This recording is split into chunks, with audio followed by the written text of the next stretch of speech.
Excuse me ma'am, বলছি Kalna road কোথায়? এইদিকে না এইদিকে? কালনা রোড। তো হয়ে গাইস বন্ধুরা, দাদার গাড়ি কমপ্লিট হয়ে গেছে। ঠিক আছে গাইস, তো হয়ে যাক, তারপর তোমাদের সাথে কথা বলছি কেমন কি লাগছে বাগারা। গাইস নিচুভাবে লাগাই, নিচুভাবে একটা ফিল আসছে, উপর দিকে কেমন একটা আগের মতোই লাগছে। আমাকে কেমন লাগছে? তোমাকে ছেঁচড়া গাইস এখানে কান্ট হয়ে গেছে ভাই, আবার সেই কালনা যেতে হবে দে। জন্য আবার ছোট ছোট কি বলে গুটকা নাকি দাদা কি বলে? হ্যান্ডেল। হ্যাঁ হ্যান্ডেল গুটকা। কারণ ওতে আমার ভয়। জল হে গাইস, কেমন আছো ভাই? আজকে বেরিয়ে গেলাম ভাই, স্যার তেমন একটা প্ল্যান নেই, কিন্তু ভাই আজকে অনেক সমস্যায় আমি ভুগছি। বলেন কি? যেটা কিনা হলো ভাই সকাল থেকে আমার ফোনে কোনো নেটওয়ার্ক আসছে না ভাই, কাউকে কন্ট্যাক্ট করতে পারছি না। যে এই যে কী সমস্যায় পড়েছি ভাই সাহেব। মানে আমার একটা দাদা আছে, বেশ ভালো ফোন সারে, আমি অনেকবার ফোন সারে উপকার পেয়েছি ভাই। আমি উপকার পাইনি, কিন্তু আমার ফোনগুলো যথেষ্ট পরিমাণে উপকার পেয়েছে। বন্ধুরা কি বলো তো, আমি ধরো রিচার্জটা করি না আর কি, মানে 2-3 মাস চলে যায় রিচার্জ করি। तेजस्वी लोग हैं हमारे पास।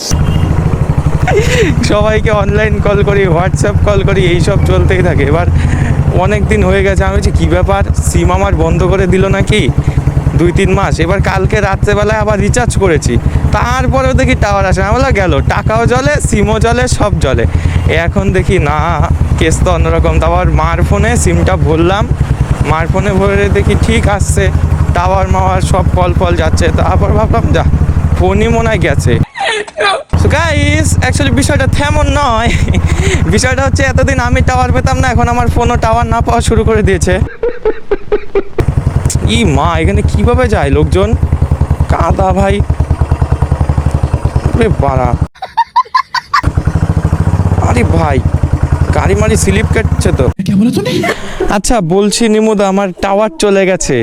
এতদিন আমি টাওয়ার পেতাম না, এখন আমার ফোনও টাওয়ার পাচ্ছে না। हो गया काम। ও বাবা, অন্য ফোনে বললাম টাওয়ার দিচ্ছে, তার বুদ্ধি ভালো। আর মাঝে মধ্যে দেখছি একাই ব্লুটুথ অন হয়ে যাচ্ছে, এরকম সমস্যা হচ্ছে।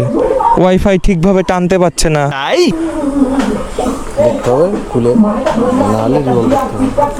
রিবল কেস চলে এলো আবার। জানতাম গাইস, আমার বিরাট রকম চুনা লেগেছে ভাই। কি বলেন?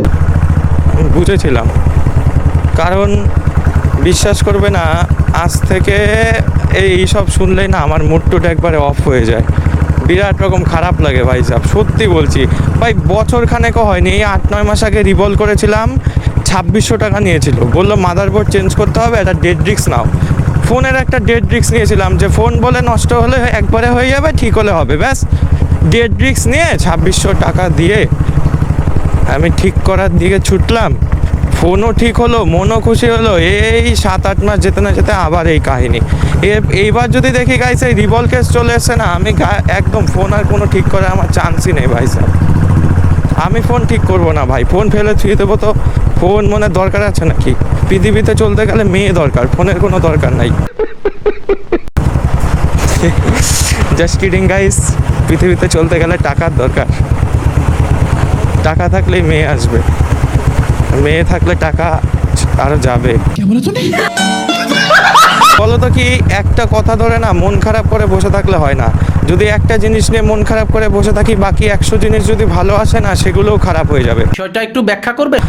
একটা জিনিসের জন্য বাকি 100টা জিনিস খারাপ হয়ে যায়। তো এর জন্য একটা জিনিস হয়েছে, বাদ দাও, ওগুলো সাইডে রাখো গাইস, আমিও সাইডে রাখি, বাদ বাকি 100টা জিনিস এনজয় করি। আপনি 10-এ 10 পাইছেন। এটা খুশির খবর দেই তোমাদের, এতক্ষণ নাই মন মরা, বাজে, খারাপ, ক্ষয় ক্ষতি, টাকা নষ্ট, টাকা ধ্বংস, এইসব খবর দিলাম। Oh my god! কিন্তু এখন একটা খুশির খবর দিচ্ছি, ফাইনালি গাইস আমি এই আয়না খুলতে চলেছি। হ্যাঁ, এই আয়না রাখবো না, কারণ এই আয়না আমি অনেক দিন ধরে ব্যবহার করছি, অনেক দিন না, প্রায় 2.5 বছর, 2.5 থেকে 3 বছর এই আয়না ব্যবহার করছি। তো এর আগের দিন একটা আয়না নিয়েছি, তো ওই মিররগুলো আমি লাগাবো আজকে, তো দেখবো কেমন লুক দেয়, কেমন লাগে আমার হ্যান্ডেলটা, সব কিছু আমার হ্যান্ডেল, সরি কি বলছি, সরি গাইস, সরি, আমার গাড়ির হ্যান্ডেলটা কেমন লাগে, হ্যান্ডেলিংটা কেমন হয়, তো ওগুলোই আজকে আলোচনা করব। সো গাইস আজকের আকাশটা খুব সুন্দর, আর তেমন একটা বিষয় নেই যে আজকে বেরিয়ে নুচ্ছামি লাফাঙ্গা করব, কারণ যাচ্ছি একটা কাজে, তো এর জন্য আজকে নুচ্ছামি লাফাঙ্গা করতে পারছি না, কিন্তু আজকে যাওয়ার পথে একটু তো তাপাই হবে গাইস।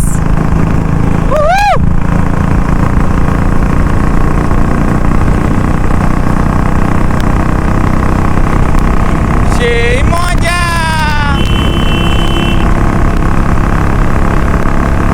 ভাই 100 ক্রস ব্রো।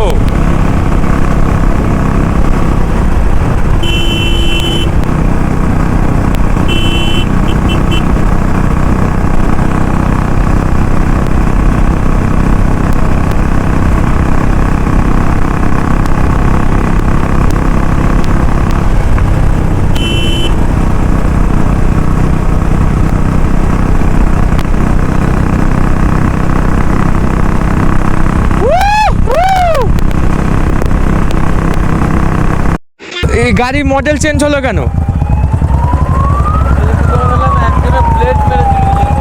तेजस्वी लोग हैं हमारे पास। ওরে কাহিনী।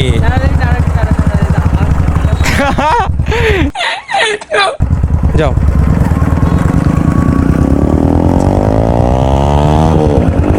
এই!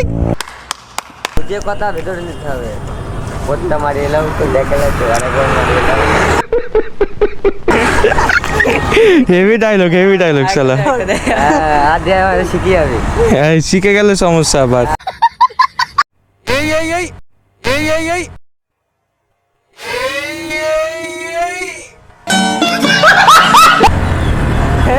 আরেকটা হলে তো গেছিল গো, সাবধানে। এই পাটা পাচ্ছে না। হ্যাঁ গাড়ি তো গাড়ি নাকি হবে না? সিস্টেম লাগবে ওটা তো যে যে আয়না হচ্ছে ইয়ে থাকে, যেমন ফাঁপা থাকে এখানে, ওইটার ভেতরে ঢুকিয়ে ওটা হয়। কি বলছো? আই তেস মেরেছে রে। তাহলে তো আবার সেই কালনা ছুটতে হবে আমার। কালনার থেকেই নিয়ে আসলাম। হবে না কোনো রকমের, এটা ফাঁপা হ্যান্ডেলের মাল। গাইস এখানে কান্ট হয়ে গেছে ভাই, আবার সেই কালনা যেতে হবে। দে কান্দিস না, সেই কত কিলোমিটার হিসাব আছে ভগবান। এখন আবার নৌকা পারাপার করতে হবে। সো গাইস নৌকা পারাপার করেই তোমার সাথে কথা বলছি, আর পারলে নৌকা পারাপারটা তোমাদের দেখাবো। মানে যে জিনিসে ভয় পাই ওই জিনিস আমার মানে আসবেই। ভাই সব কি মুশকিল বলতো। হ্যাঁ একটা আয়নার জন্য আমার আবার নদী পার করে যেতে হচ্ছে, ভগবান। হ্যাঁ লাগছে তো হেভি। বন্ধুরা দৃশ্যটা দেখো খালি, হেভি লাগছে। তুই এমন করছিস কেন? হেভি সুন্দর লাগছে গাইস। পার হয়ে তারপর কথা বলি তোমাদের সাথে। Okay okay.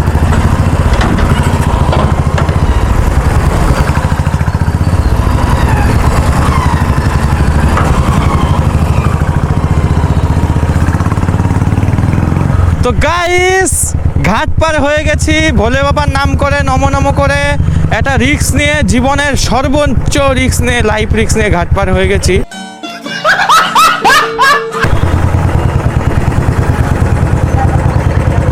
Excuse me ma'am, বলছি কালনা রোড কোথায়? এইদিকে না এইদিকে? কালনা রোড। গাইস অ্যাকচুয়ালি ফুলিয়ার থেকে এই আবার কালনা আসতে হলো। এখন দেখছি দিব্যি সেট খাচ্ছে। হলো তো দাদা কি বলবো। হ্যাঁ মানে উনি ভেবেছে কি বলতো, ভেবেছে যে এইটাও লাগাবে ওইটাও লাগাবে, হ্যাঁ হ্যাঁ হ্যাঁ, জানে না যে এইটা খুলে রেখে দিতে হয়, বুঝতে পারিনি। দেখ তো কত সুন্দর লাগছে। ঠিক আছে গাইস, তো হয়ে যাক, তারপর তোমাদের সাথে কথা বলছি কেমন কি লাগছে বাগারা। A few moments later. তো হেই গাইস বন্ধুরা, দাদার গাড়ি কমপ্লিট হয়ে গেছে। দেখো আয়না লাগিয়েছে, সেই লাগছে, কিন্তু গাড়িটা ন্যাংটা ন্যাংটা লাগছিল। ওই জন্য আবার ছোট ছোট কি বলে গুটকা নাকি দাদা কি বলে, হ্যান্ডেল। হ্যাঁ হ্যান্ডেল গুটকা। আয়নাটা খুলে ফেললাম, এবার হ্যান্ডেলিং খুব ভালো লাগছে আর কি, বেশ একটা ফিল আসছে। এই দেখো আয়নাটা দেখা, এদিকে এসে দেখা ভালো করে বুঝাই। আয়নাটা দেখা, এই আয়নাটা কিছু দেখতে পাচ্ছি না ভাই। ও এটা অ্যাডজাস্টেবল। এই যায় না, এই আয়নায় কিছু তো দেখাই যাচ্ছে না ব্রো। তো গাইস এটা শুধু লুক। কেমন লাগলো বলবে। ফুলিয়ায় গেছিলাম মোটামুটি 30 কিলোমিটার, আবার আসলাম, বললো এই আয়না হবে না, কিন্তু এখানে এসে শুনে এই আয়নায় লাগিয়ে দিয়েছে। দেখ বন্ধুরা দেখতে পাচ্ছ আয়না লাগিয়েছিল নিচু দিক করে, ভাল লাগছে না বলে আবার উল্টো দিক করে লাগাচ্ছে। बुद्धि भालो আবার উল্টো বাঙালি। কোনটা ভালো লাগছে দেখ এবার। এইটা ভাল লাগছে। গাইস নিচু ভাবে লাগাই, নিচু ভাবে একটা ফিল আসছে, উপর দিকে কেমন একটা আগের মতোই লাগছে। আমাকে কেমন লাগছে? তোমাকে ছেঁচা। তো অ্যাকচুয়ালি এইভাবেই সেট আপটা করলাম, আর কেমন লাগছে তোমরা জানাবে। আর বাইরে হচ্ছে বৃষ্টি হচ্ছে, যার কারণে মোটো ব্লগটা আমি নিতে পারছি না, কারণ বাইরের দিকটা দেখা ভাই, বৃষ্টিতে কিরম ফেসে গেছি ভাই। এখন এখান থেকে বেরিয়ে আপাতত আগে কালনা ঘাটটা পার হই, কারণ ওতে আমার ভয় জল জল। ভাই আজকে বৃষ্টিতে যেভাবে ভুগলাম ভাবতে পারবে না। গোপ্রো নিয়ে এসছি, মানে যে ক্যামেরা এখন শুট হচ্ছে ক্যামেরাটা এই বক্সে নিয়ে এসছি, এটা হচ্ছে আয়নার বক্স ভাই। হ্যাঁ হাস্যকর ব্যাপার, কি করবো বাইরে। আমার এটার মধ্যে কি ছিল, এই আয়নাই ছিল। আয়না খুলে নিয়ে গাড়িতে লাগিয়েছি, আর তারপরে এইখানে ভোরে এইভাবে আসলাম। তো আর কি বলবো, আজকে আসতে খুব কষ্ট হয়েছে, এখনো চুল টুল ভেজা শুকাচ্ছি। ভাই তুই কিছু বলতে চাস? আমার মাথা মাথা আমার গাড়িটা কেমন লাগছে, গাড়ি সম্বন্ধে একটু বল। গাড়িটা ভালোই লাগছে, কিন্তু আয়নাটা নিচের দিকে আবার লাগালাম, ওটা ভালো লাগে, পায়ে ঠিক আছে এখন হ্যান্ডেল। হ্যাঁ একটু সমস্যা হচ্ছে গাইস, কালকে এটা দেখবো, মানে নেক্সট ভিডিওতে এই বিষয়ে আলোচনা করবো যে আয়না নিচে নিলাম, কিন্তু যখন আমি হ্যান্ডেলটা ঘোরাচ্ছি না, মানে গাড়ির হ্যান্ডেল, যখন গাড়ির হ্যান্ডেলটা আমি ঘোরাচ্ছি আমার হাঁটুতে ঠেকে যাচ্ছে, হ্যান্ডেল ঘোরাতে অনেক সমস্যা হচ্ছে। ভাই লজ্জা পাচ্ছিস কেন ভাই? ক্যামেরার দিকে তাকা দেখি 2 সেকেন্ড। গাইস লজ্জা ভাই, লজ্জা। তাকা দেখি, তাকা।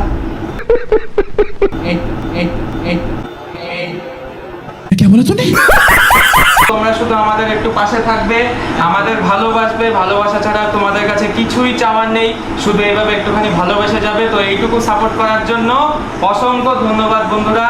ভিডিওটা করছি এখানেই শেষ, আশা করি সবাই ভালো থাকবে, তোমাদের সাথে দেখা হবে পরের ভিডিওতে। ততক্ষণের জন্য